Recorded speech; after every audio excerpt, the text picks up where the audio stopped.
Bonjour, je vais vous présenter la première partie du cours sur le dernier thème du programme de spécialité. Il s'agit donc de l'atmosphère, l'hydrosphère et les climats du passé. Alors concernant l'atmosphère, voici quelques données récentes de la fin du XXe siècle où on constate que la teneur atmosphérique en dioxyde de carbone n'a cessé d'augmenter. Et les scientifiques mettent en relation cette évolution de la teneur en dioxyde de carbone avec le réchauffement climatique. Donc il y a un lien entre atmosphère, hydrosphère et climat. Alors la première question, c'est de savoir comment s'est formée l'atmosphère terrestre. Alors la Terre, ou le système solaire dans sa globalité, s'est formé il y a à peu près 4,5 milliards d'années à partir de poussières qui se sont agglomérées, formant des corps de plus en plus gros, jusqu'à constituer des planètes. Le phénomène d'accrétion a provoqué une augmentation de la température de ces planètes ou de ces futures planètes. Elles sont entrées en fusion. Les matériaux les plus lourds ont migré vers le centre, formant par exemple le noyau de la planète, constitué de fer et de nickel, et les éléments les plus légers se sont échappés, formant la première atmosphère ou l'atmosphère primitive. Alors, quelle composition avait cette atmosphère? Eh bien, on va utiliser les météorites. Alors, on pense que les météorites, en fait, sont des témoins des premiers objets qui se sont formés lors de la naissance du système solaire. Alors, qu'est-ce qui permet de dire ça? Tout simplement, si on compare l'abondance, la richesse en différents éléments présents dans les chondrites avec la proportion de ces mêmes éléments dans le Soleil, on constate que, à peu près, les différents éléments chimiques sont présents dans les chondrites, donc les météorites et le Soleil, à peu près aux mêmes proportions. Or, le Soleil représente 99% de la masse du système solaire, donc on peut dire que, effectivement, ces météorites, ces chondrites, pourraient être semblables aux premiers objets qui se sont formés et qui ont formé aussi le Soleil. Alors, on peut utiliser ces chondrites recueillis sur Terre et on peut les dégazer en laboratoire et recueillir les gaz qui s'échappent. Et on constate que c'est essentiellement de la vapeur d'eau et du dioxyde de carbone, avec un petit peu de diazote, qu'on peut récupérer à partir de météorites de chondrites. Donc l'idée, c'est que l'atmosphère primitive était essentiellement riche en H2O, CO2 et diazote. Ce qui ressemble fortement aussi à la composition volcanique des gaz terrestres. Donc l'idée, c'est que le dégazage de la planète après sa formation, dans le premier milliard d'années qui a suivi sa formation, a donné naissance à l'atmosphère primitive de la Terre, donc essentiellement formée de vapeur d'eau et de dioxyde de carbone, ce qui est fort différent de la composition de l'atmosphère actuelle, formée d'à peu près 79% de diazote et un peu moins de 21% de dioxyde de carbone. Comment est-on passé de l'un à l'autre? Alors, l'idée c'est que la présence de dioxygène, qui était totalement absent dans l'atmosphère primitive, donc cette présence est due à la photosynthèse. Alors, on a trouvé dans des terrains de plus de 3 milliards d'années des traces qui peuvent être interprétées comme les premiers organismes unicellulaires chlorophylliens. Alors, on trouve des fossiles, là aussi datés de plusieurs milliards d'années, qu'on appelle stromatolites. En coupe, vous voyez qu'ils sont formés d'une alternance de couches, de strates. Et dans ces strates, on trouve des structures que l'on interprète comme des cyanobactéries fossiles. Donc chaque petite bille représenterait une cellule disposée donc ainsi en fil et formant donc des cyanobactéries. Alors, on a en fait découvert assez récemment en Australie des structures, des constructions ressemblant aux stromatolithes fossiles. Voilà, ce sont des constructions qu'on trouve dans l'océan, donc on a les mêmes ici à marée basse, et qui, comme les stromatolithes fossiles, contiennent en fait des cyanobactéries, donc que l'on voit ici sous forme de fils de cellules. Donc l'idée, ce serait que les stromatolithes fossiles que je vous ai présentés juste avant, constitués de ces cyanobactéries, auraient réalisé la photosynthèse, et par photosynthèse auraient libéré le dioxygène dans l'atmosphère. Alors, ce dioxygène donc, serait produit par photosynthèse. Vous connaissez l'équation globale de la photosynthèse. Comment est-ce qu'on explique maintenant la succession de strates qui constituent le stromatolithe?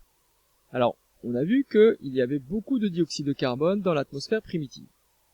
Ce dioxyde de carbone peut se dissoudre dans l'eau et avec l'eau former de l'hydrogénocarbonate. Cet hydrogénocarbonate peut lui-même se combiner avec des ions calcium toujours présents dans l'eau et former et précipiter sous forme de carbonate de calcium. Alors vous avez vu que ces deux équations en fait sont des équilibres, c'est-à-dire que les réactions peuvent se produire dans un sens ou dans un autre. Cela dépend de la proportion, de l'abondance de tel ou tel élément. Autrement dit, s'il y a beaucoup de dioxyde de carbone, l'équation va se réaliser de gauche vers la droite. Donc, beaucoup de dioxyde de carbone, production d'une quantité importante d'hydrogénocarbonate, beaucoup d'hydrogénocarbonate, précipitation sous forme de carbonate de calcium. Mais quel est le lien maintenant avec les stromatolithes? Eh bien, ces cyanobactéries qu'on trouve dans les stromatolithes réalisent la photosynthèse. Elles consomment du dioxyde de carbone. Or, on voit ici que l'un des produits de la réaction est le dioxyde de carbone. Donc, si on admet que les cyanobactéries font la photosynthèse, elles consomment le dioxyde de carbone. Donc, le dioxyde de carbone devenant plus rare, eh ben, l'équilibre de leur action est constamment déplacé vers la droite, à savoir que l'hydrogénocarbonate se combine avec le dioxyde de carbone, produit du carbonate de calcium et du dioxyde de carbone pour remplacer celui qui a été consommé par la photosynthèse. Et donc il y a constamment, par photosynthèse en fait, de manière indirecte, il y a précipitation de carbonate de calcium, ce qui forme donc les différentes couches observées dans les stromatolithes. Donc, si je résume, la photosynthèse est responsable de la production de dioxygène qui aurait démarré donc il y a à peu près 3 milliards d'années, 3,5 milliards d'années. Alors, qu'est-ce que l'on constate à cette époque-là? Les géologues se sont aperçus que entre 3 et 4 milliards d'années commencent à se former des gisements de fer rubané. Donc formés de couches successives de fer. Alors, ce fer se forme à partir de l'oxydation de fer ferreux en fer ferrique. Donc, cela veut dire que à partir du moment où commence à se former ces gisements, il y avait du dioxygène. Sauf que, eh ben, on constate que dans l'atmosphère, on ne relève pas la présence de dioxygène au moment où se forment les gisements de fer rubané. L'explication est toute simple. Les cyanobactéries sont des organismes aquatiques. Elles vivent dans l'océan, donc elles font la photosynthèse. Le dioxygène est libéré dans l'eau, et ce dioxygène va oxyder le fer ferreux présent dans l'eau des océans, produire du fer ferrique, ce qui conduit à la formation des gisements de fer rubané. Mais tout le dioxygène produit par photosynthèse est donc consommé par l'oxydation du fer ferreux en fer ferrique, et il ne s'accumule pas dans l'atmosphère.